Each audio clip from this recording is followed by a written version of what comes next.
Bonsoir, cher ami, vous qui êtes de fins et assidus lecteurs, vous à qui je remercie au nom de toute l'équipe d'Expression Livre de nous avoir suivis, soit de façon assidue, soit de façon aléatoire, durant toute l'année passée, l'année 2018.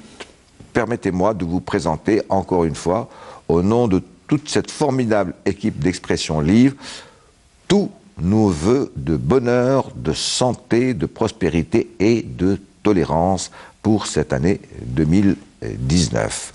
Mais nous avons la grande chance ce soir de recevoir sur notre plateau Djamel Mati. Bonsoir Djamel Mati. Bonsoir Youssef. Ça y est.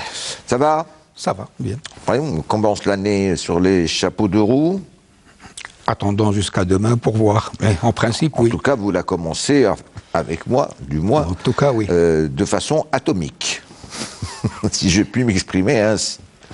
Alors, Djamel Mati, je rappelle quand même vos différents ouvrages, parce que ce n'est pas votre premier péché véniel, je dirais. Hein. Le bug de l'an 2000, ou la première problématique du troisième millénaire, mais là, c'était plus de votre domaine, si je puis m'exprimer, ou c'était un essai paru à l'OPU. Ensuite, là, je ne sais pas pourquoi, vous avez commencé à écrire du roman. Allez savoir pourquoi. Vous avez dit, tiens, pourquoi pas. Sibircafé.com en 2003. Fatra de mots, 2004, Aigre-Doux, chez Apic, 2005, On dirait le Sud, toujours chez Apic en 2007, LSD aux éditions Alpha en 2010, enfin Yoko et les gens du Balzac, édition Shihab en 2016, que ce roman a été couronné par le Grand Prix Asia Djebar, donc en 2016.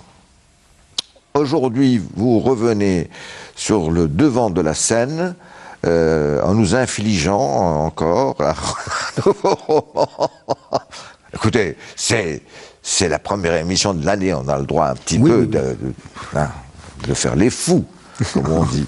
Sentiments irradiés, c'est paru chez Chieb Éditions. Alors, avec une très belle et très prometteuse page de garde, une bombe atomique. C'est ça? Oui. Très prometteur. Hein, oui. L'avenir est là. Débuter l'année avec ça, je crois que... Il y a trop s'inquiéter. Quand on va en librairie, puis tout d'un coup on voit votre roman, la page de garde, on se dit, oui, ça doit être un conte de fées, probablement. Alors, revenons à Sentiments irradiés. Étrange roman que le vôtre, car il est difficile à cerner, dans le sens où, on va en parler, de cette fameuse bombe atomique qui est tombée, que la France a fait tomber près de Reagan, en plein désert. C'était, je crois, le premier essai atomique de la France. Elle voulait devenir une grande puissance nucléaire, faire partie des 4 grands, comme on dit à l'époque, le 13 février 1960. C'est l'un de vos sujets, mais vous ne restez pas beaucoup dessus. Hein. Pas que. C'est ce que... cette atrocité va engendrer chez votre personnage principal, Kamel, qui, d'une part, alors là, ça va être le roman qu'on va suivre, entre le désert et Paris.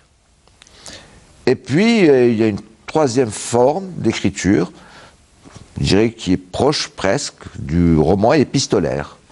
Hein, puisqu'on va voir que Kamel va écrire à un de ses meilleurs amis, Khadda, qui lui est toujours en Algérie, à Tam, et qui va lui parler de ses pérégrinations à travers Paris, mais surtout, il va lui raconter son passé. Son passé, ses passés plutôt, oui, ses souffrances. Djebel Mati, il n'y a pas eu du tout de roman évoquant en décor ce fameux moment du 6 février 1960, du 13 février, pardon, 13. Avec une heure excessivement précise, où la France coloniale a décidé de faire éclater une bombe atomique, et vous allez nous en dire plus sur non seulement le pourquoi, mais surtout les conséquences qu'a eu cette explosion atomique sur non seulement la population, mais également, je dirais, l'environnement de cette région qui reste jusqu'à maintenant. Et même plus tard. Un cas terrible de destruction de la faune, flore, nappe phréatique, et puis surtout dans les consciences. Puisqu'on sait que, on l'a su que bien plus tard, on n'a pas mis juste des maisons en carton et de vieux chars rouillés pour voir quel serait un petit peu l'impact de cette explosion. Mais il semble que le drame de l'humanité, je dirais plus que cela, un crime contre l'humanité, il aurait eu des prisonniers qui ont été attachés à des poteaux, cagoulés, et on voulait voir aussi quelles auraient pu être les conséquences d'une explosion atomique sur des êtres humains. Ouais, des cobayes. Des cobayes. Alors, qu'est-ce qui vous a amené à cette idée de départ? Parce que c'est pas c'est en même temps l'essentiel, c'est l'ossature de votre roman, mais vous n'en parlez que, je dirais, sur votre ouvrage qui fait à peu près 250 pages, vous n'en parlez réellement quant au fond que, je dirais, tout au plus une cinquantaine de pages. Oui. Comment que ça a démarré? Bon, comme tous les autres romans. Donc, l'idée a commencé à germer. Bon, j'ai eu la chance de visiter le désert par mon travail. Et je suis passé par Gan, donc ça remonte peut-être à une quinzaine d'années. Ça. Et ça, c'est quand vous avez commencé à vous intéresser au désert, puisque plusieurs de vos romans se situent. J'ai eu l'occasion de le visiter par mon travail à plusieurs reprises. Et quand on est passé par Gan, bon, je connaissais déjà cette tragédie, mais bon, là, je ne sais pas comment, ça m'avait frappé d'être sur les lieux, en particulier à Hamoudia, l'endroit même où a eu l'explosion. Donc, on était après, bon, par la suite, ça a dû me rester dans la tête. Et puis, il y a une année et demie, presque 2 années, bon, j'avais vu un reportage sur l'explosion de la bombe d'Hiroshima. À la télé, et puis bon, je ne sais pas comment que ça peut arriver, comment que ça se déclenche. J'ai pris un stylo et un papier, j'ai commencé à écrire le roman. Seulement cette fois-ci, c'était sur la première explosion. Oui, parce qu'il y en a eu d'autres. Hein. Oui, par la suite, il y en a eu beaucoup d'autres. Celle-là, les Français l'ont comme appelée c'était la première. Gerboise bleue. Et moi, ce qui m'avait vraiment poussé à écrire, c'est que, je le savais, c'est que la gerboise bleue, c'est le nom, c'est un doux... C'est marrant comme les choses les plus horribles, les militaires leur donnent des noms très... C'est un euphémisme, tout simplement. Et gerboise bleue, la première bombe, elle était 4 fois plus forte que celle d'Hiroshima. Donc, c'est pas rien. 20 000 km². Oui, exactement, 20 000 km². Donc, bon, le sujet, ça y est, je l'avais trouvé comme socle, comme balise principale, c'est ça.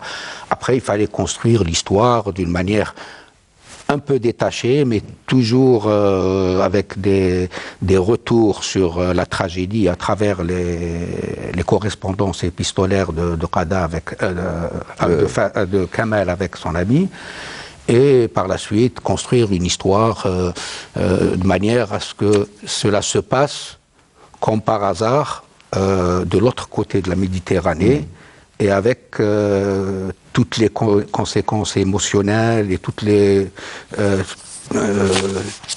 tous ces rappels sur l'histoire, parce qu'on on peut dire que pas chez l'ennemi, mais on est pour Kamel, il se retrouvait dans un pays là où il a pratiquement tout perdu dans sa vie.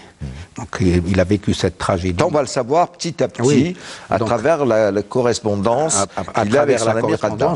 On va remonter dans le temps, dans le passé, et on va connaître réellement comment a été la vie de Kamel, qui lui était un jeune homme, avocat, et qui se retrouve dans des situations complètement dangereuses à chaque fois, puisqu'il faisait partie c'était un militant de la cause de la libération. Oui. Et ses multiples passés, ses multiples exils l'ont mené quelque part dans le désert, où il a rencontré une tribu de Touaregs, et à partir de là, ça s'enchaîne et l'histoire se développe. Ça, c'est le passé. Et après, bon, il y a toujours le présent qui se rappelle du passé. Donc, dans cette... En fait, votre roman, Jabal Mati, c'est que pendant tout votre roman, en suivant les tribulations, je dirais presque, de Kamal, il est à la recherche lui-même de points de fixation sur... je dirais qu'il est tellement dans l'errance qu'il est en train de reconstruire le puzzle de sa vie. Oui. Il est mal partout. Hein, il a juste un petit moment de bonheur dans le sud. Hein. Bon, pourquoi? Parce que tout simplement il tombe amoureux du sud. Et puis en même temps, il tombe amoureux d'une très belle jeune Targueya, Kla, qui est la fille du chef de tribu, qui va presque l'adopter, hein, et qui va le sauver. Tout ça parce que il va embrasser la cause nationale.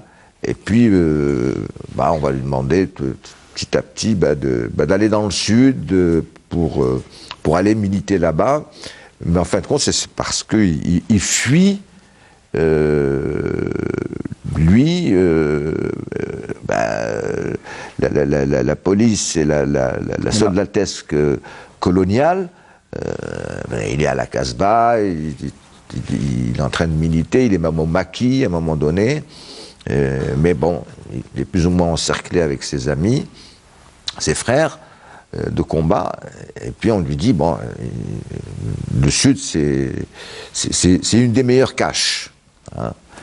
Et puis là, il ne connaît pas le Sud, lui, du tout, au départ. C'est quelqu'un qui va le découvrir. Oui. Hein. Alors il y a stabilité et instabilité. Il adore l'instabilité. Enfin, l'instabilité dans le monde. Ouais, il l'a pas voulu. C'est les circonstances qui l'ont mené à prendre les chemins de l'exil. D'autant plus que par sa formation d'avocat, donc lui, il n'était pas dans l'action. Dans la Révolution, il était beaucoup plus dans le juridique, dans l'administration. Et à partir de la tâche qu'on lui avait assignée, avec ses diplômes, bien sûr, il avait pratiquement toutes les informations concernant les Moudjahidines. Ah oui, c'est lui qui faisait les rapports, c'est lui qui écrivait. Et donc, c'est pour ça qu'ils l'ont fait sortir de la capitale. Et puis, ils l'ont exfiltré, comme on dirait aujourd'hui. Oui, et parce qu'ils avaient peur que si jamais il soit fait prisonnier, ils allaient dénoncer tout le monde. Ça, c'est un peu le motif qui l'a poussé à prendre au départ avec des compagnons, par la suite tout seul. Mais une fois arrivé au sud, à Tamanrasset, après, bon, il s'était un peu posé, on peut dire ça comme ça. Jusqu'au jour où, bien sûr, il y a une personne qui l'a reconnu, qui l'a dénoncé, et à partir de là, bon, il y a eu l'exil a repris, mais seulement cette fois-ci, l'exil a été meurtrier, puisque durant leur voyage, où ils ne savaient pas où aller, ils se dirigeaient, et puis il y a eu cette tragédie qui a été pratiquement plus que traumatisante pour Kamel, puisqu'elle a changé sa vie, et à partir de là, Kamel ne vivait plus, il ne vivait que pour assouvir sa vengeance, parce qu'il a perdu. Alors il y a vengeance, mais il y a aussi une sorte de part de responsabilité chez lui, hein, parce que dans cette horreur que fut l'explosion de la bombe atomique à Regal, il va perdre pardon, 2 personnes qui vont lui être très chères, sa femme, un jeune qu'elle a, et puis son enfant. Ouais. Hein, qui venait de naître. Il y a une naissance d'un tout jeune enfant, et puis il y a quand même un petit moment, un grand moment de bonheur, même, que vous décrivez avec beaucoup de tendresse. Oui. Hein, et là, c'est le seul moment dans votre roman, Jamel Mati, où il y a une pause, enfin. Il n'est plus en fuite, ni de lui-même, ni par obligation, je dirais, physique. Hein, il n'est pas obligé de fuir parce qu'il est recherché. Enfin, on est en pleine lutte de libération nationale. Il est quand même dans un exil, puisque lui, c'est un enfant de la Casbah. Hein. Ensuite, bon, il raconte sa vie de la Casbah, il vit quand même dans un endroit un peu plus luxueux, je dirais, où il va côtoyer. C'est un quartier, il n'est pas décrit comme ça, où il y a des familles juives, des familles européennes, qui vivent, je dirais, en bonne entente. Hein, oui, plus ou moins. Parce que c'était des familles pauvres, en général. Parce que c'était des familles, disons, très moyennes. Ouais. Voilà. Pas pauvres, mais peut-être très moyennes. Il dit, bon, j'ai eu une adolescence, une enfance absolument merveilleuse. Hein. Puis d'un coup, exil obligatoire dans le Sud. Au départ, pour lui, le Sud, c'était pas franchement la panacée. Hein. Non. Du tout. Et là, il découvre la magie du Sud, comme on dit. Et en plus, l'amour. Oui. Et puis, il aime quelque chose. Il dit, j'aime cette vie d'errance des Targhi, où, bon, c'est des caravanes. Bon, donc, on découvre à chaque moment quelque chose de nouveau dans le Sud. Et j'aime ce type de vie. Et en fin de compte, je crois que c'est ça ma vie. Oui, il était devenu quasiment un Targhi. Ouais. D'ailleurs, quand il va se retrouver à Paris, il est habillé en Targhi. Oui. Il est en burnos, avec Chèche. Et pour lui, ça y est, il est. Ça y est, d'autant plus que, bon, il a vécu la plus grande partie de son existence avec eux. Donc, en plus, il était arrivé à 23 ans ou quelque chose comme ça. Et là, il remonte à Paris alors qu'il a la cinquantaine. Donc, il y a beaucoup de temps qui est passé. Il a même 53 ans quand il découvre un autre type d'amour. On va voir lequel. Alors,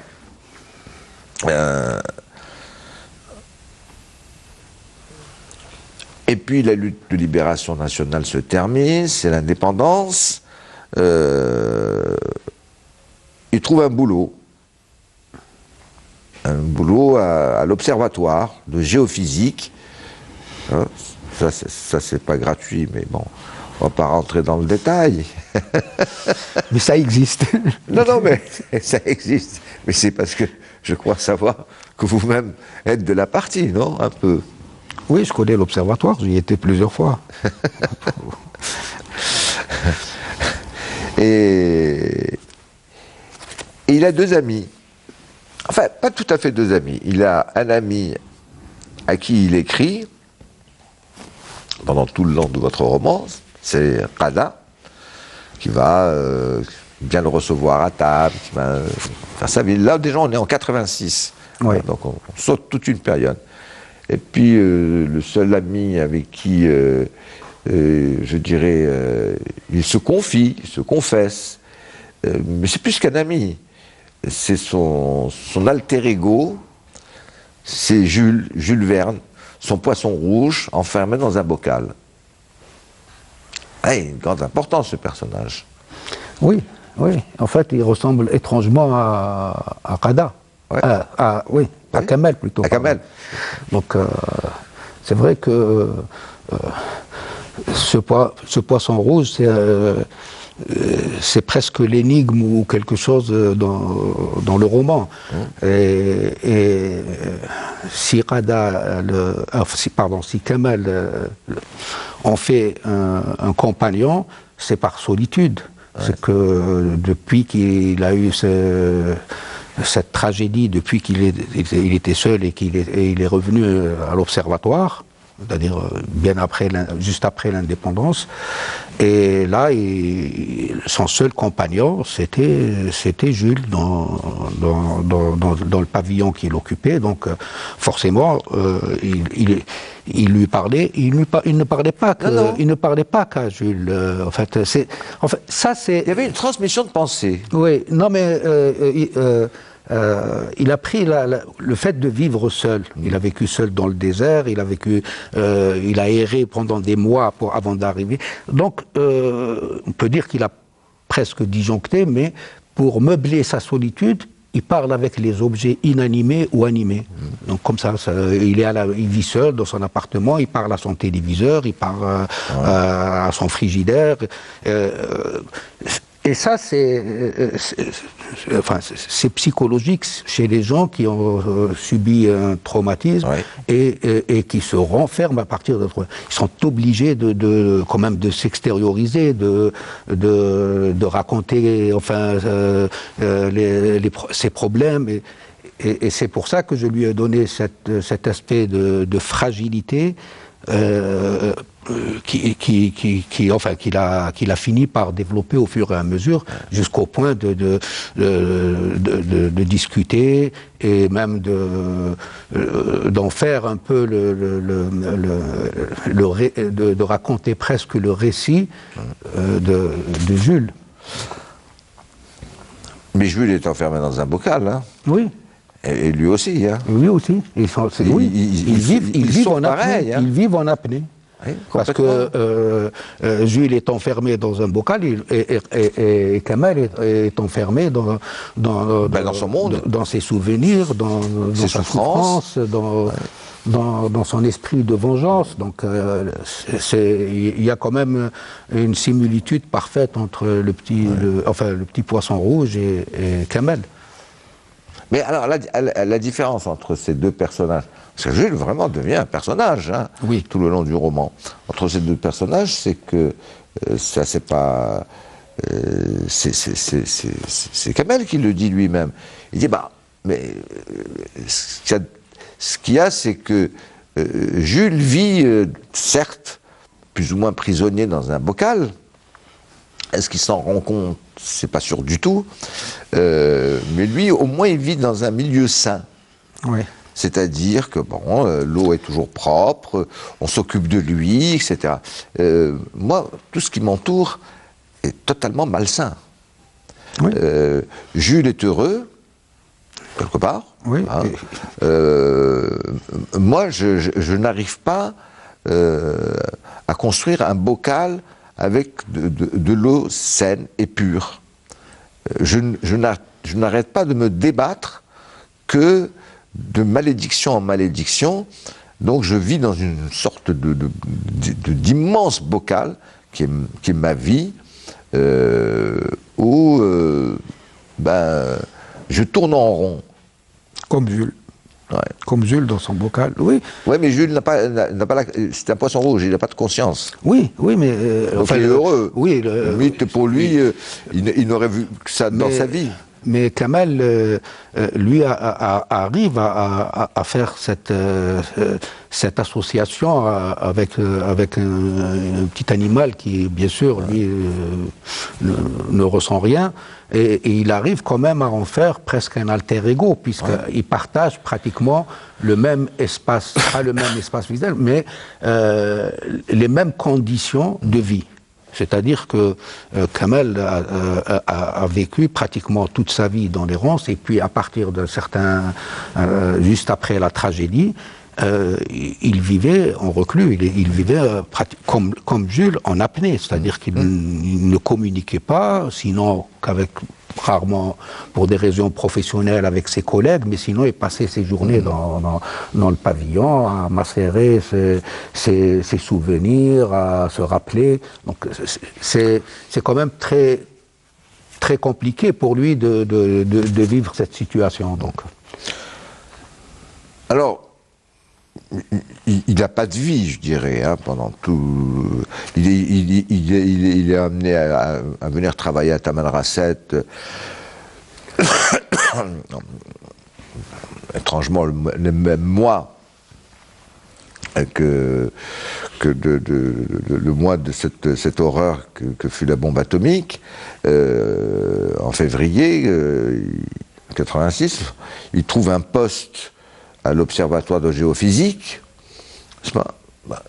et puis, tout à fait par hasard, pour passer le temps, au début on ne comprend pas très bien, je vous avoue franchement, Djamal Mati, on ne sait pas pourquoi il s'intéresserait plus spécifiquement à cette atrocité que fut cette première bombe atomique Gerboise bleue à Reagan. Bon, mais on commence déjà à se douter qu'il y a quelque chose derrière. Ouais.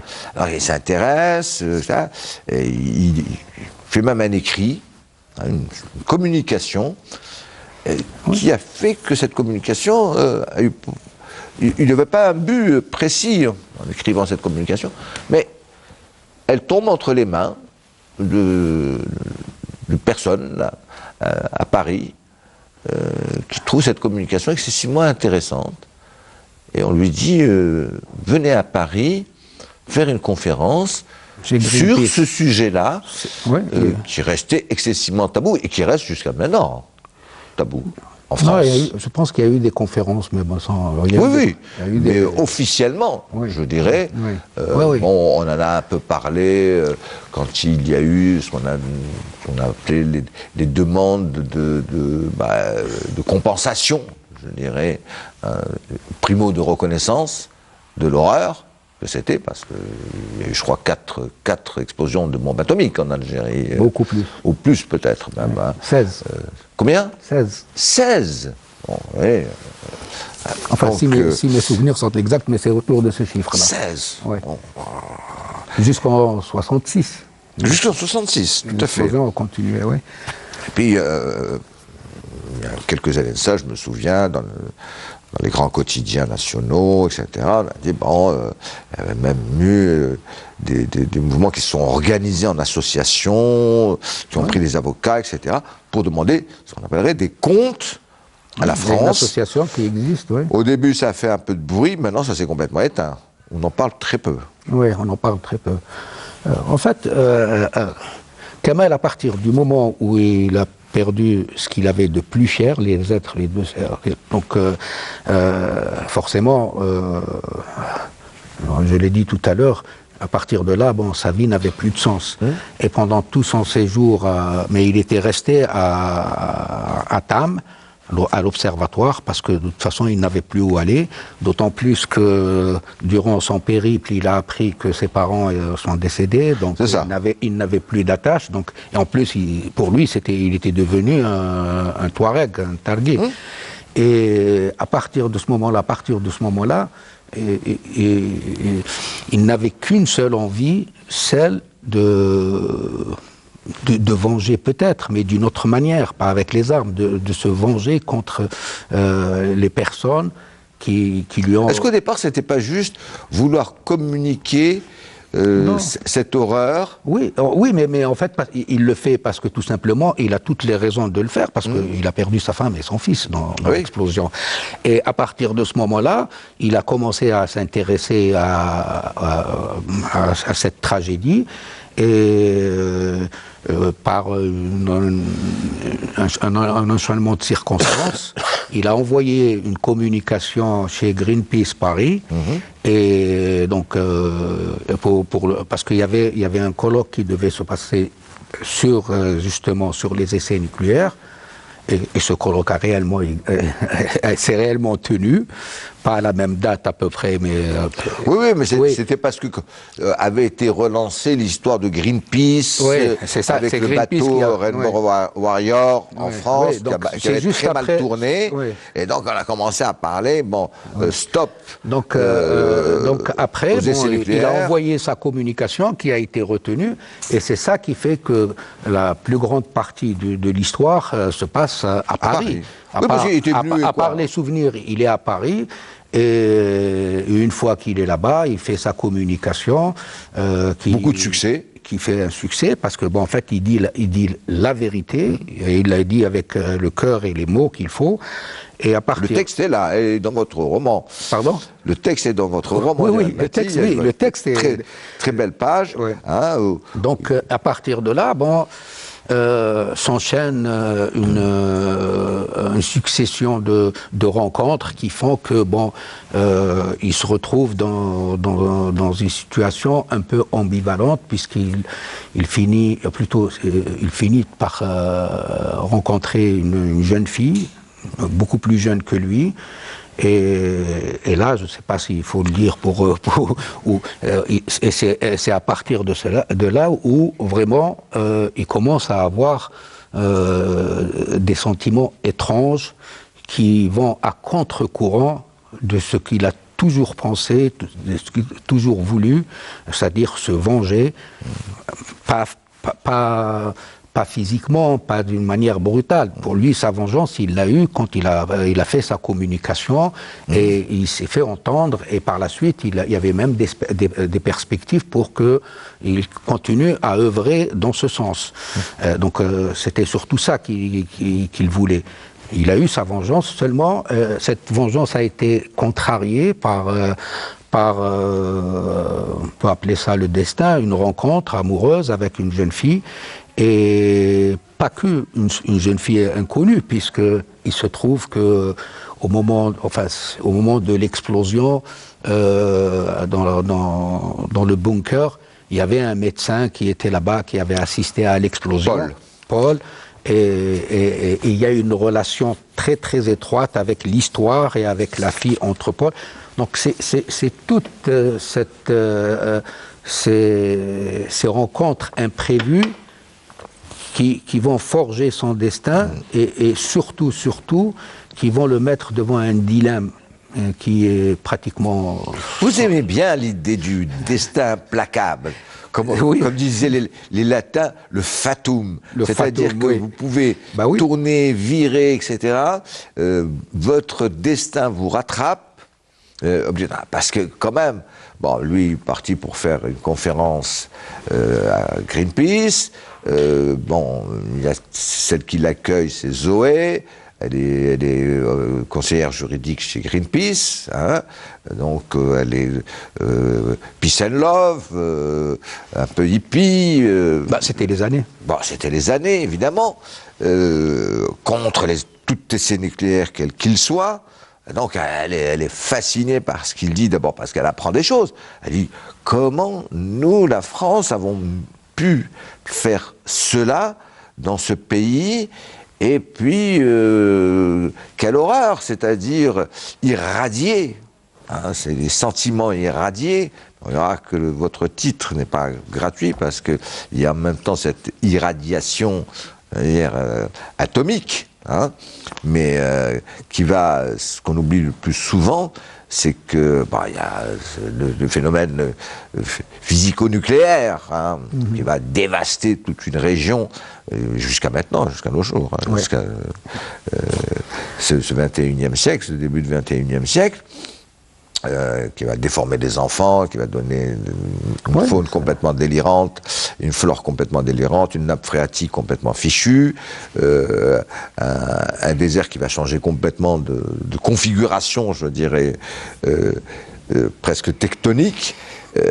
Mais c'est ce que ça va donner dans le cœur des hommes qui ont subi cela, qui ont des sentiments qui sont effectivement prêts d'exploser à chaque instant comme une bombe atomique. C'est-à-dire qu'ils sont remontés comme une bombe atomique. Ce sont les non-dits qui font que la situation ne s'améliorera pas et ne s'améliore pas.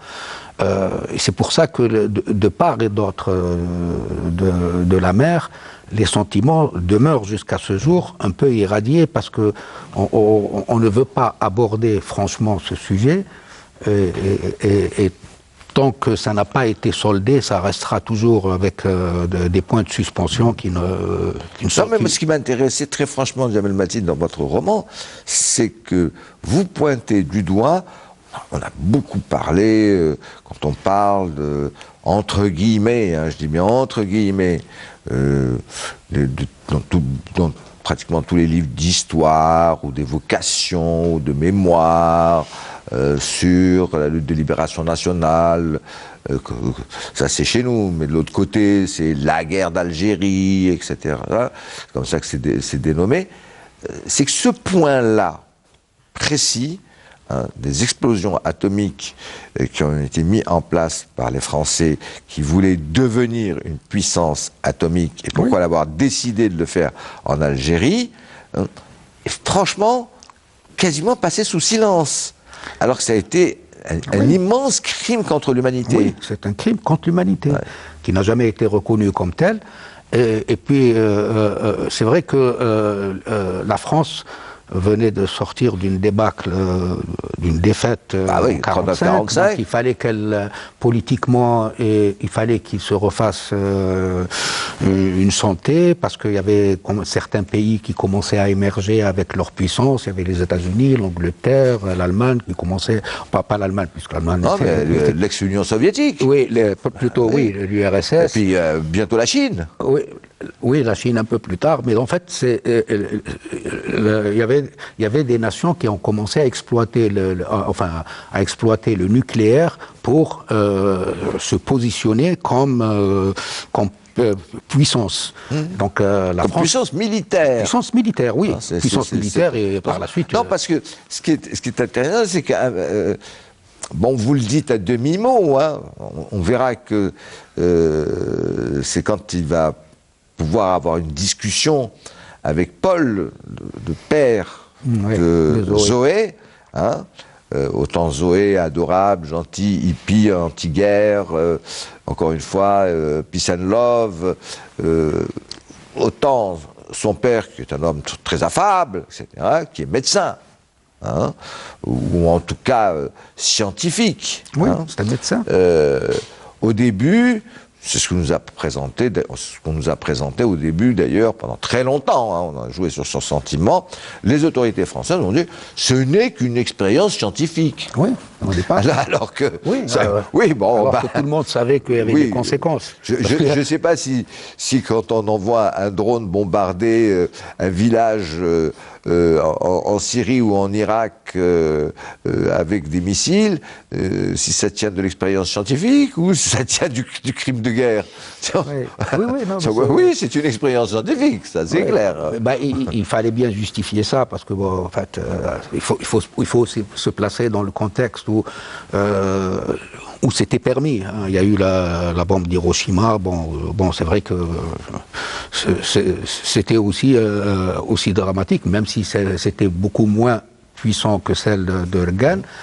Et c'est vrai que à partir de là, une fois qu'il y a eu ces explosions, puis par la suite plusieurs autres, bon, ce n'est que bien plus tard que bon, il y a eu les consciences qui ont commencé à s'éveiller, à dire non, c'est pas possible, parce que ce qu'il faut savoir, c'est que ce n'est pas uniquement notre désert qui a été irradié, parce que les radiations n'ont pas de frontières.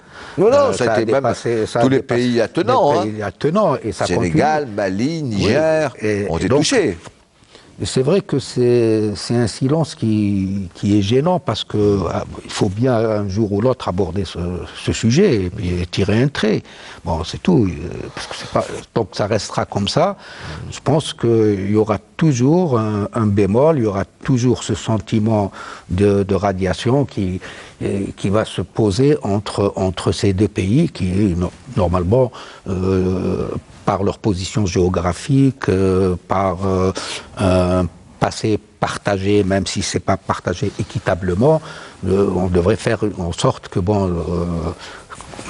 jouer carte sur table et puis passer sur autre chose de plus constructif, de plus sérieux qui s'oriente sur l'avenir, parce que tant que c'est comme ça, c'est pas possible. Avant de vous poser une autre question toujours sur le même sujet, parce que c'est une question qui me titille,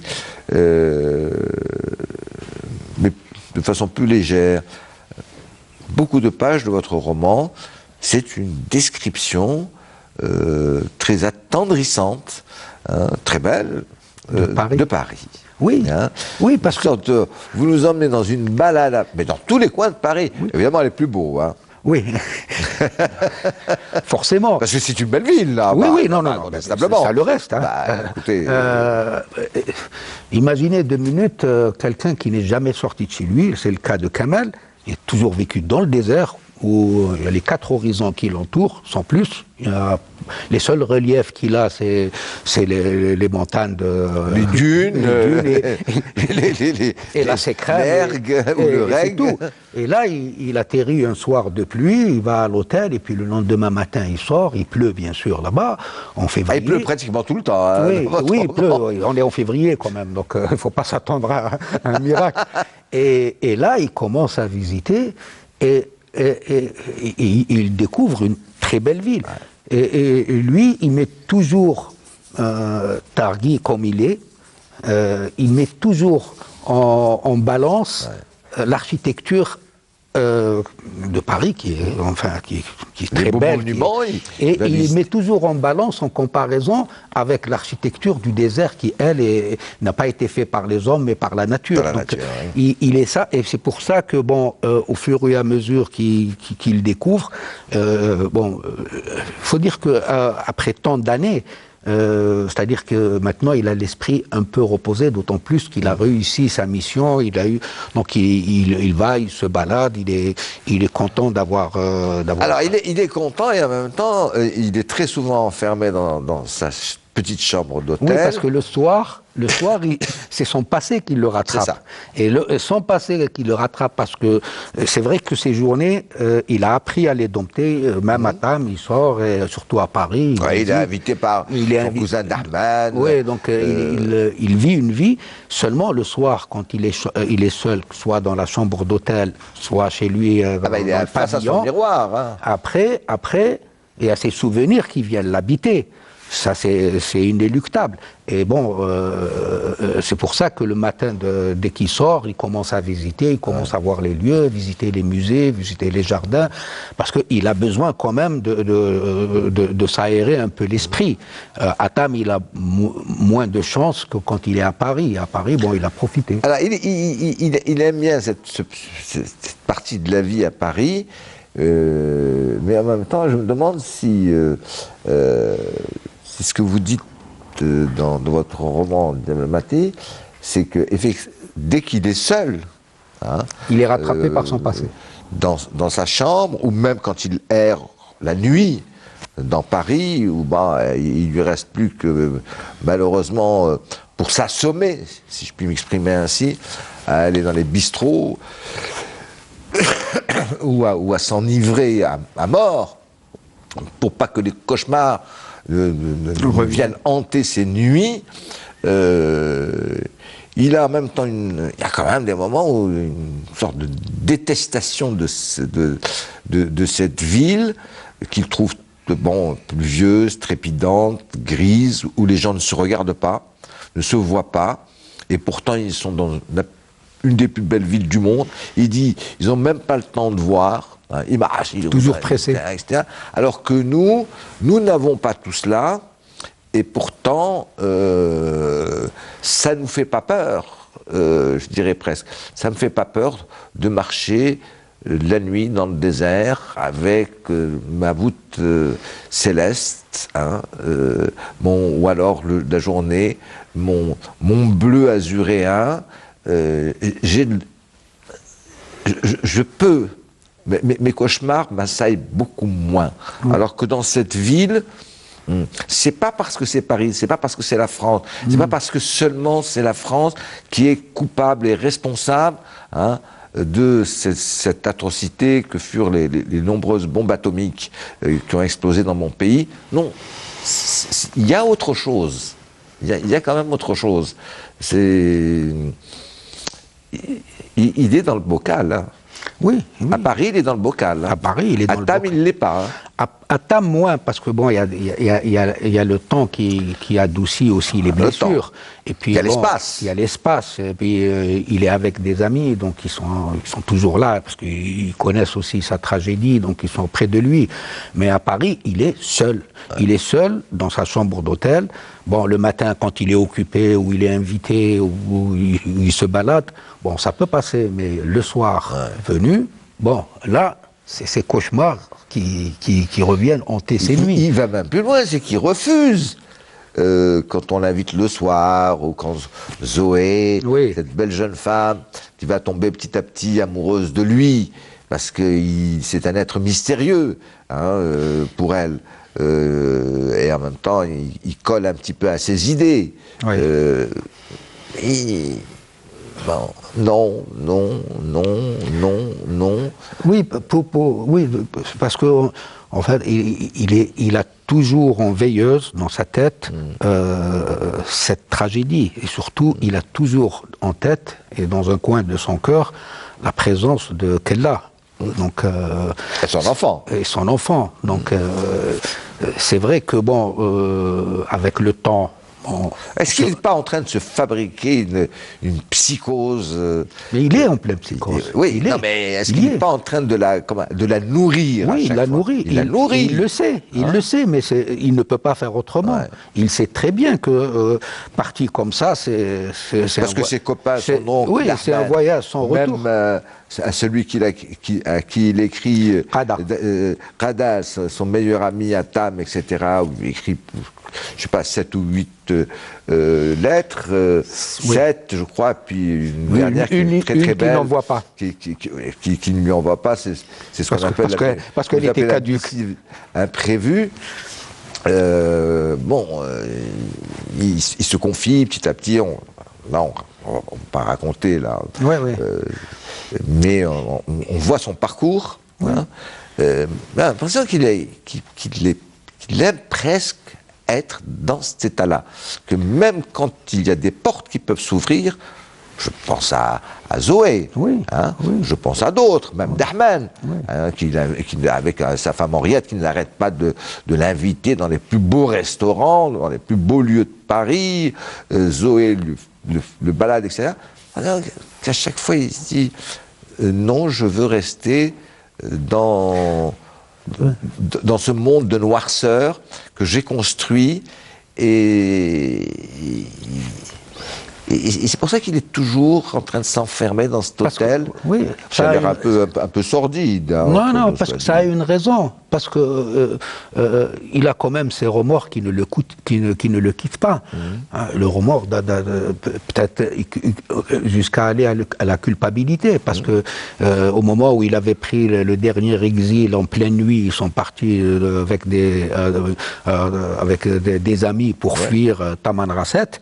Et il avait pris sa femme et son enfant, il l'a pris, et il aurait bien pu... Parce que c'est le seul survivant. Hein. Oui, c'est le seul survivant de tout ça. Donc, il faut se mettre dans la tête parce qu'il se rappelle que lui seul a survécu alors que la chair de sa chair et son unique amour, il les a enterrés de ses mains. Oui, ses propres mains. Donc c'est pas évident, parce que même s'il arrive à vivre certaines heures dans la journée ou dans le jour où il rit, mais le soir, quand il est seul, que ce soit à Tam et surtout à Paris, quand il... Mais quand même, Mati, durant tout le roman, je dirais que Kamel, encore une fois, il est presque, pas amoureux, mais je dirais, il nourrit grandement sa douleur. Il est à la limite de la schizophrénie. Oui, mais j'avais le choix. J'ai vraiment pensé à ça au moment de l'écriture, mais je pense que le mot est juste. Il a vécu tellement d'années avec ce poids sur le cœur que bon, je ne pense pas qu'un jour il puisse en guérir, non. Même à la fin, parce que c'est pas possible, on ne peut pas s'en sortir. Il a cultivé pratiquement cette haine et ce remords. Donc il lui faut quand même beaucoup de séances de psychanalyse pour qu'il s'en sorte. Et encore. Quelques minutes avant la fin, Jamal Mati pour Sentiments irradiés, paru aux éditions Shihab. En fait, votre roman ne se termine pas, ça termine comme pourrait l'entendre, comme pourrait le vouloir votre lectrice ou votre lecteur, n'est-ce pas? C'est pas très bien, parce que il y a, à part les lettres qu'il envoie à son ami Rada, il y a une lettre absolument d'un amour déchirant de Zoé à la fin, qui va faire peut-être basculer, ouais. Hein, adoucir les sentiments. Peut-être adoucir ou le apaiser. Mettre dans un pire choix cornélien, peut-être. Oui. Ouais. Dans un pire choix cornélien. Si je déteste résumer, mais pour moi, votre personnage principal est en exil géographique, physique, et un exil intérieur constamment dans vos 200 et quelques pages. Je